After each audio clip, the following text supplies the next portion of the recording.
Assalamu alaikum everyone. Welcome back to Science with Sadia. Today we are going to study textbook of physics first year National Book Foundation and chapter number 1 physical quantity and measurements, and today we are going to discuss the topic number 1.4, that is precision and accuracy.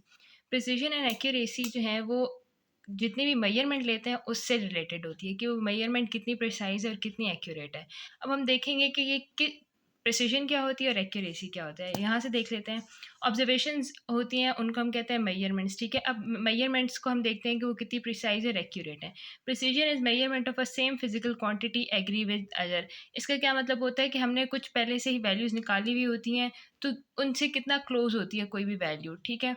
और accuracy is the measurement of same physical quantity agree with the standard और true value. Standard और true value किसी भी चीज़ की, for example एक standard value होती है, जैसे 1 kg है तो 1 kg इज स्टैंडर्ड वैल्यू, तो हम उससे कंपेयर करते हैं कि वो उससे कितना दूर है या कितना करीब है। This tells us the accuracy of that measurement. By going to the definition, precision refers to the closeness of measured value to each other.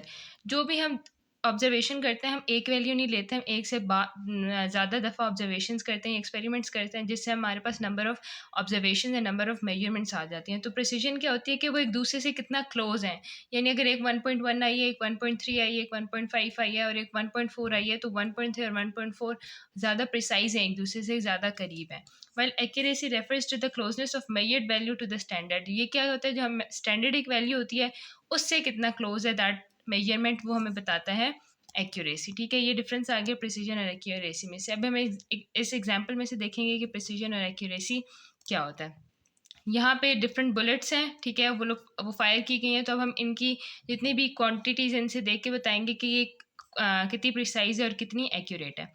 Precise and accurate. Precise के क्या मतलब है, यहाँ नीचे से देख लेते हैं। Accuracy is how close the arrow gets to each other. ये एक्यूरेट भी है, क्यों? क्योंकि जितने भी ये होल्स हैं, जितने भी ये एरोज हैं, ये क्या है, क्लोज है एक दूसरे के, तो this is accurate. Precision is how close the second arrow is to the first one. First for example यहाँ पे हिट हुआ तो सेकंड यहाँ पे जो फर्स्ट से रिलेटिव सेकंड कितना क्लोज है, ये हमें प्रिसीजन बताती है। यहाँ पे क्या है, प्रिसाइज है बट एक्यूरेट नहीं है, क्योंकि हमें ये क्या एक स्पेसिफिक पॉइंट जहाँ पे चाहिए था वो नहीं है। ये ना, ये क्या है, प्रिसाइज नहीं है बट एक्यूरेट है, क्योंकि ये सेंटर में जाके लग गया। और ये ना प्रिसाइज है ना एक्यूरेट है, क्योंकि ये डिस्पर्स्ड है। अब उसके बाद हम लोग एक और एग्जांपल देख लें। To understand the concept of precision and accuracy, consider the person weight exactly. अब वो ये इसकी स्टैंडर्ड वैल्यू जो हम ऊपर डिस्कस करते हैं, उसका स्टैंडर्ड वेट बता दिया, दैट इज़ 160 पाउंड्स, और 3 टाइम्स और 3 दफ़ा हम डिफरेंट स्केल्स पे इसको मेजर करते हैं। फर्स्ट स्केल से क्या आता है, ये 3 मेजरमेंट्स आती हैं हमारे पास, ठीक है। सेकंड स्केल से ये आती है और थर्ड से ये आती है। तो यहाँ पे क्या है, जो ए में मेजर हुआ है वो प्रिसाइज है। प्रिसाइज का क्या मतलब है, एक दूसरे से बहुत करीब है, लाइक 170.1 169.9, यानी 0.1 का डिफरेंस है, तो ये प्रिसाइज है। बट एक्यूरेट नहीं है, क्योंकि एक्चुअल इज़ 160 और ये 160 से बहुत दूर है, तो ये प्रिसाइज है बट एक्यूरेट नहीं है, क्योंकि स्टैंडर्ड वैल्यू से दूर है। और एक्यूरेसी में क्या बताता है, स्टैंडर्ड वैल्यू से वो कितना क्लोज और कितना दूर है। उसके बाद क्या आता है, fairly B is fairly accurate but not precise. ये प्रिसाइज नहीं है लेकिन एक्यूरेट है, क्यों? देखें 160 से करीब है, लेकिन this is a great difference between them. 161 162 158 पूरे पूरे एक नंबर का डिफरेंस है, जबकि यहाँ पे 1 पॉइंट का था। सो ये प्रिसाइज था, एक्यूरेट नहीं था, बट ये एक्यूरेट है क्योंकि करीब है 160 से, बट इट्स नॉट प्रिसाइज। और जो थर्ड क्या है, वो प्रिसाइज भी और ये प्रिसाइज भी और एक्यूरेट भी है, क्योंकि इनमें डिफरेंस भी बहुत कम है और ये स्टैंडर्ड के भी बहुत करीब है। The precision of a measurement is associated with the least count of the measuring instrument. हमने पिछले चैप्टर्स में या 9th-10th में हमने पढ़ा था लीस्ट काउंट, जो कि सबसे छोटी वैल्यू एक इंस्ट्रूमेंट मेजर कर सकता है। तो प्रिसीजन उस पर डिपेंड करती है लीस्ट काउंट पे, ठीक है। Smaller the least count the measuring instrument greater will be the precision. इसका क्या मतलब है कि अगर लीस्ट काउंट कम होगा तो प्रिसीजन ज़्यादा होगी, क्योंकि वो एक दूसरे से बहुत करीब वैल्यूज़ आ रही होंगी, प्रिसाइज होंगी। Precision is indicated by absolute uncertainty in measurement. अब एब्सोल्यूट अनसर्टेनिटी हम आगे जाके नेक्स्ट टॉपिक में पढ़ लेंगे। Smaller the magnitude of the fraction और percentage uncertainty greater will be the accuracy. जितने कम अनसर्टेनिटी होगी उतना ज़्यादा एक्यूरेसी होगी। So the next topic is 1.5 uncertainties, ठीक है। अनसर्टेनिटीज़ क्या होती है, जो भी हम वैल्यू लेते हैं उसमें कोई डाउट रह जाता है, कोई थोड़ा बहुत, क्योंकि हम एक्यूरेट है as a person, as a human being, कोई भी चीज़ परफेक्ट है, कोई वैल्यू हम नहीं ले सकते। तो जितने भी हम एक्सपेरिमेंट्स करते हैं उसमें कुछ ना कुछ डाउट रह जाता है, तो उस डाउटफुल वैल्यूज़ को अनसर्टेनिटी बोलेंगे। यहाँ पे हम लोग पढ़ लेते हैं। We studied the difference between the true value and the observe value measurement is called error. Error क्या होता है? फॉर एग्जांपल एक ऑब्जर्व वैल्यू है जो कि हमने एक एक्सपेरिमेंट से लिया, और एक ट्रू वैल्यू होती है जो कि ऑलरेडी हमें एक स्टैंडर्ड पता होती है। उन दोनों के डिफरेंस को एरर कहते हैं। यानी ऑब्जर्व वैल्यू में से अगर हम ट्रू वैल्यू माइनस करें तो जो रिजल्टेंट आएगा that would be the error जो कि हमारी वैल्यू में होगा। अब ये हमें पता चल गया एरर क्या होता है। अब एरर क्यों आता है? नेग्लिजेंस और इन एक्सपेरिमेंट्स ऑफ अ पर्सन। जो पर्सन होता है जो कि एक्सपेरिमेंट परफॉर्म कर रहा होता है, या तो वो इनएक्सपीरियंस होता है, उसको एक्सपीरियंस नहीं होता कि वो ऑब्जेक्ट या वो इंस्ट्रूमेंट कैसे यूज़ किया जाता है, या निगलेक्ट कर देता है। वो छोटे मोटे एरर्स को निगलेक्ट कर देता है, इग्नोर कर देता है। यूजिंग अ फॉल्टी ऑपरेटर्स, जो भी ऑपरेटर्स जो भी एक्सपेरिमेंटल चीज़ हम लोग यूज़ कर रहे हैं उसमें फॉल्ट हो सकता है। जैसे हम वर्नियर कैलिपर्स वगैरह यूज़ करते थे, तो उसके अंदर हो सकता है कि वो उसके अंदर जीरो एरर एग्जिस्ट करता है और हमने वो कंसिडर ना किया, वो फॉल्टी हो। इनअप्रोप्रिएट मेथड और टेक्निक, अगर हमने प्रॉपर टेक्निक नहीं फॉलो की किसी भी चीज़ की मेजरमेंट करने के लिए थ्रू दैट अपरेटस, तो तब भी हमारे पास एरर अकर हो सकता है। अब एरर जो है उसकी 3 टाइप्स होती हैं further: personal error, systematic error और रैंडम एरर। पर्सनल एरर वो एरर होता है जो कि एक पर्सन जो कि खुद एक्सपेरिमेंट कर रहा होता है उससे जो एरर होता है that is called personal level. वो कहाँ से आता है? नेग्लिजेंस और in experience of a person से। सेकेंड है सिस्टमेटिक एरर। सिस्टमेटिक एरर का क्या मतलब है? अपरेटस में एरर होना, जो कि हमने सेकंड पढ़ा था कि फॉल्टी अपरेटस होता है।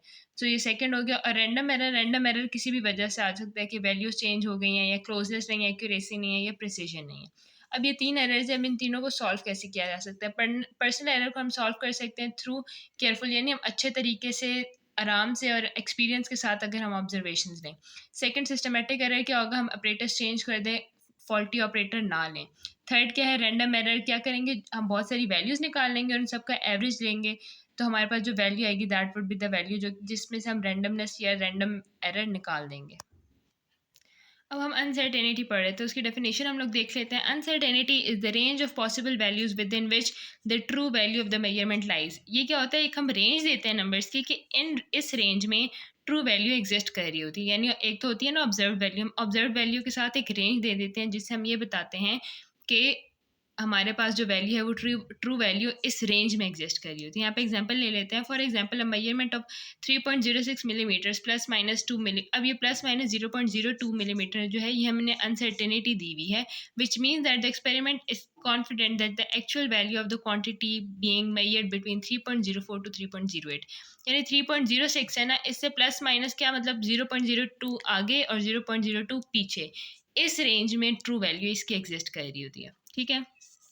Uncertainty is a quantitative measure of the variability in the data. Quantitative यानी हम एक न्यूमेरिकल फॉर्म में बता देते हैं कि इस मेजरमेंट में कितनी वेरिएबिलिटी है, यानी कितना डिफरेंस है एक्चुअल वैल्यू से। ठीक है।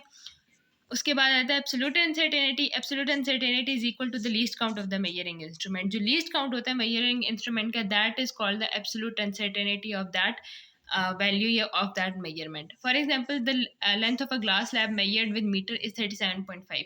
हमने ग्लास स्लैब लिया, उसके हमने एक लेंथ मेजर की है, तो वो हमारे पास आई है 37.5 सेंटीमीटर। और लीस्ट काउंट जो रॉड है जिससे हमने मेजर किया that is 1 millimetre, that is equal to 0.1 centimetre. तो इसके एब्सोल्यूट सर्टेनिटी हम मेजर करेंगे, वो कौन सी हो जाएगी? 0.1 सेंटीमीटर।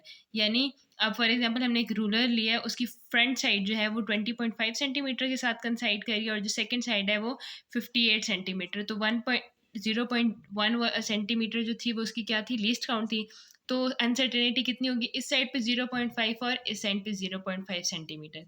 अब नीचे देख लें 58, इसमें अनसर्टेनिटी कितनी है? 0.05 सेंटीमीटर, और 20 इन दोनों को माइनस करेंगे तो हमारे पास एक्चुअल लेंथ आ जाएगी। साथ में हम रेंज बता देंगे कि इस रेंज में, यानी 37.5 से 0.1 आगे और 0.1 पीछे, इसके दरमियान जो है वो एक्यूरेट वैल्यू लाई कर रही है।